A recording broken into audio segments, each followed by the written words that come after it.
Olá a todos e sejam bem-vindos. Hoje a gente vai mergulhar de cabeça em um assunto que está dando o que falar no mundo do futebol brasileiro. Uhum. As acusações de manipulação de resultados.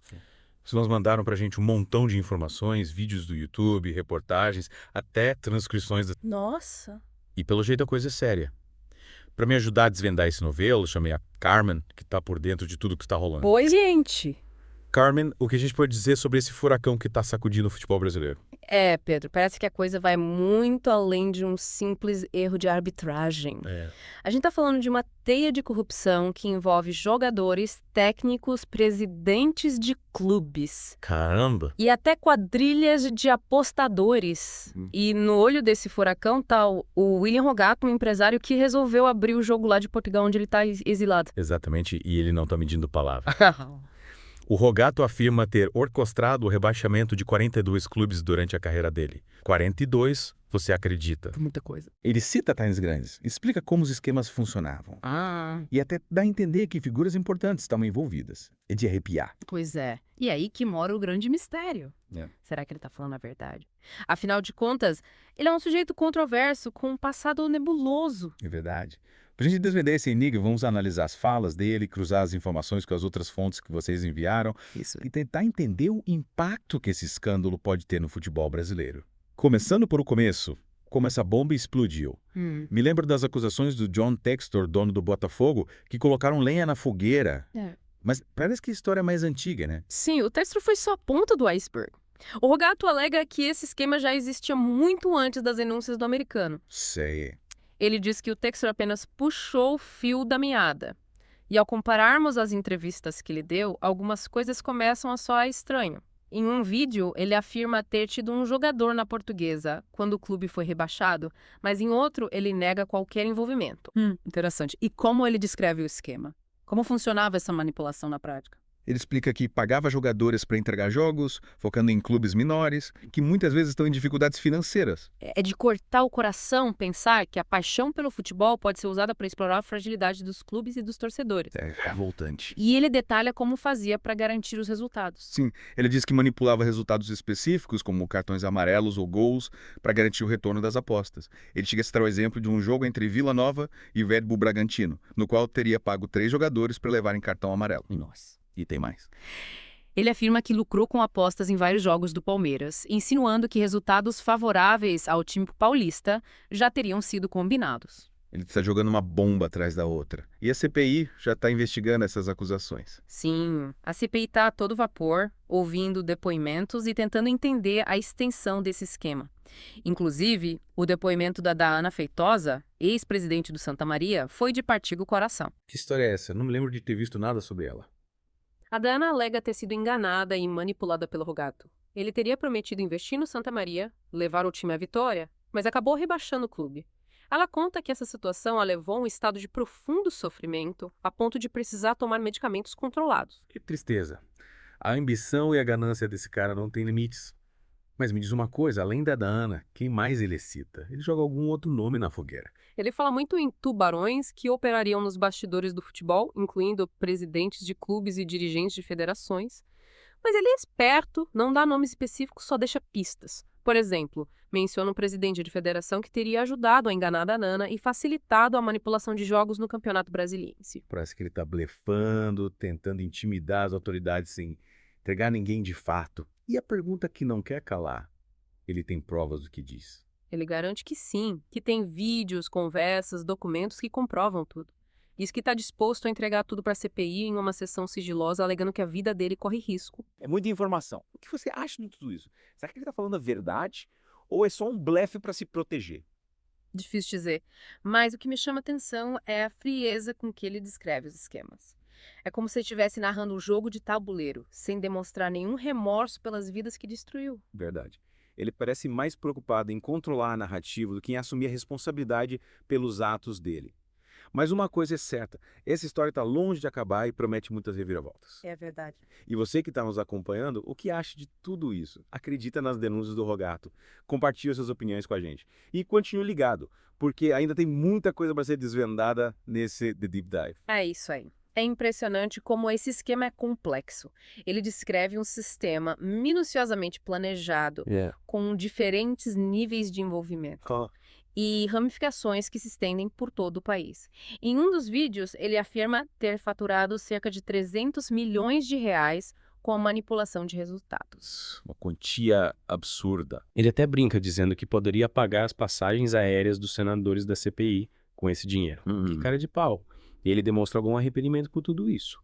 Afinal, estamos falando de um esquema que destruiu carreiras e clubes inteiros. Em alguns momentos, ele parece expressar remorso pelos seus atos, afirmando que quer uma vida diferente para o filho dele e que não deseja ser visto como um criminoso. É quase como se ele estivesse tentando se colocar no papel de vítima do sistema, mas ao mesmo tempo se gaba de ter ganho milhões com esse esquema. Exatamente, ele tenta justificar as suas ações apontando para a corrupção generalizada no futebol brasileiro.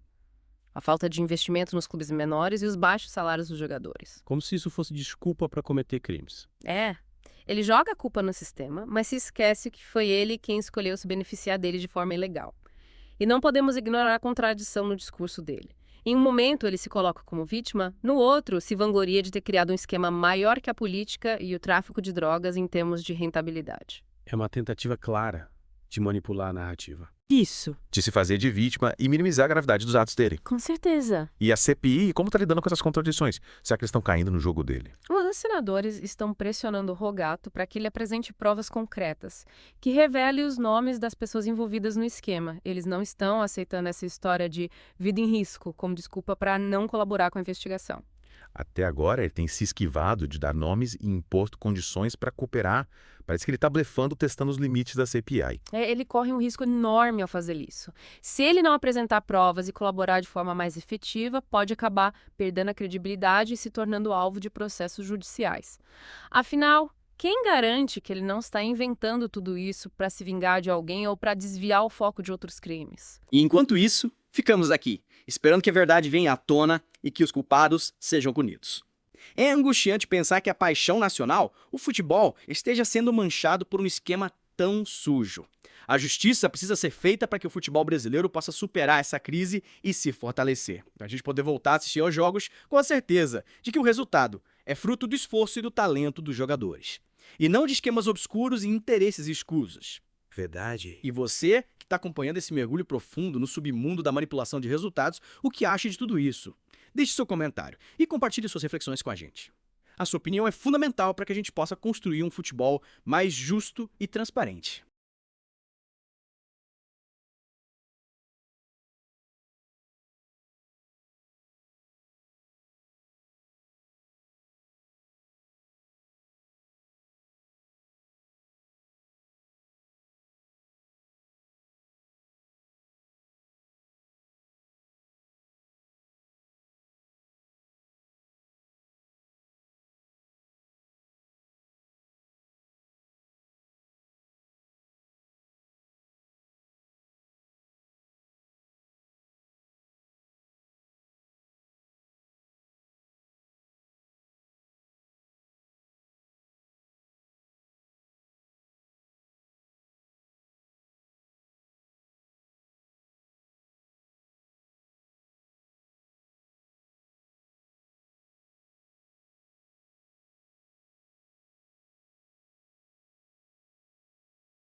Mas, Carmen, o Rogato não mencionou apenas o futebol, certo?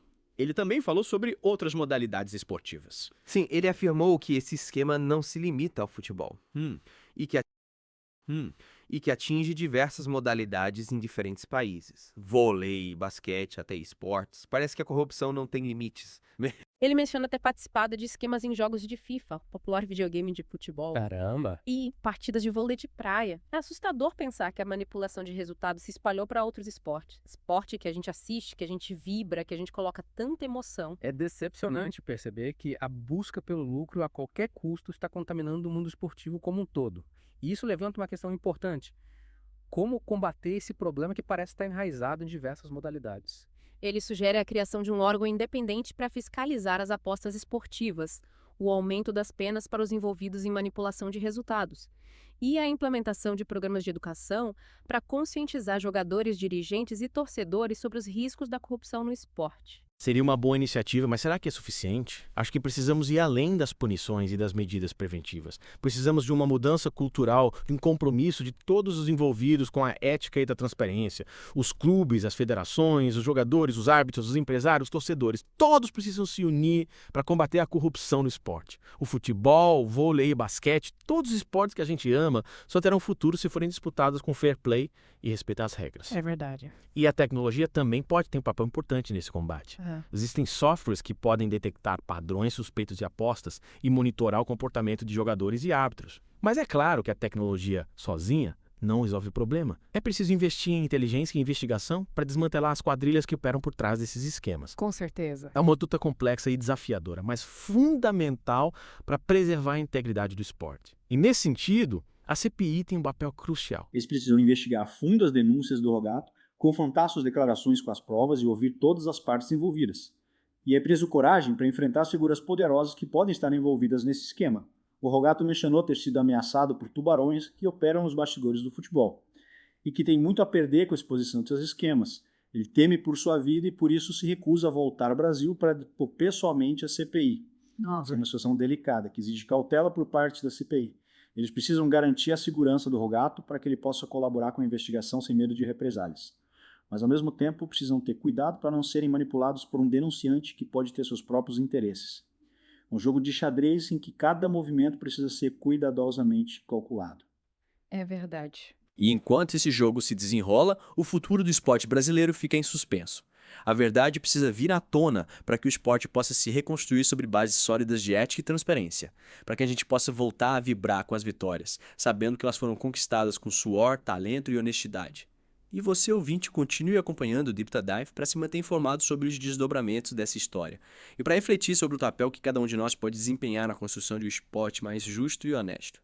É como se a gente estivesse assistindo a um jogo de xadrez, com o Rogato movendo as peças e a CPI tentando antecipar as jogadas dele. Ele sabe que tem informações valiosas e está usando isso para se proteger, mas até que ponto ele está disposto a ir? Uma coisa que me intriga é que, em meio a todas essas acusações, ele também menciona a participação de árbitros nos esquemas de manipulação.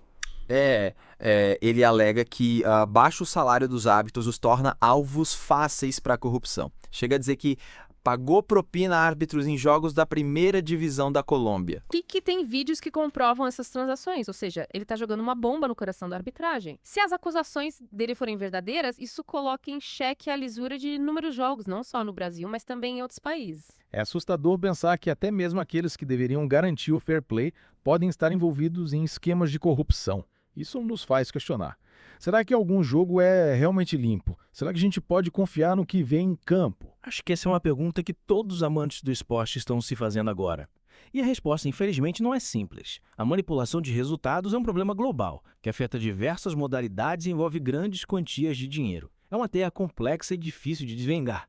Mas a gente não pode se deixar vencer pelo pessimismo. Ou precisando continuar lutando por um esporte mais limpo, mais transparente. E nós, como torcedores, temos um papel importante nesse processo. A gente precisa se manter informado, cobrar por investigações sérias e denunciar com a suspeita de irregularidades. A gente tem que pressionar as autoridades para que elas tomem medidas eficazes contra a corrupção no esporte. E a gente precisa, acima de tudo, resgatar a paixão pelo esporte, pelo jogo jogado com honestidade e respeito às regras. É verdade. Calma, acho que você tocou num ponto crucial. a importância da nossa participação como torcedores. A gente não pode ser mero espectador passivo diante desse cenário. A gente tem que se engajar, levantar a voz e exigir um esporte mais justo. E é isso que o The Deep Dive se propõe a fazer. Trazer à tona as questões que impactam o mundo do esporte, debater, analisar e, quem sabe, inspirar mudanças positivas. Esperamos que esse mergulho profundo no submundo da manipulação de resultados tenha despertado em você, ouvinte, a mesma indignação que a gente sentiu, que tenha acendido a chama da esperança por um futuro em que o esporte seja sinônimo de ética, talento e fair play. Continue acompanhando o The Deep Dive para se manter informado e participar dessa luta por um esporte mais limpo e transparente. Juntos a gente pode fazer a diferença. Com certeza.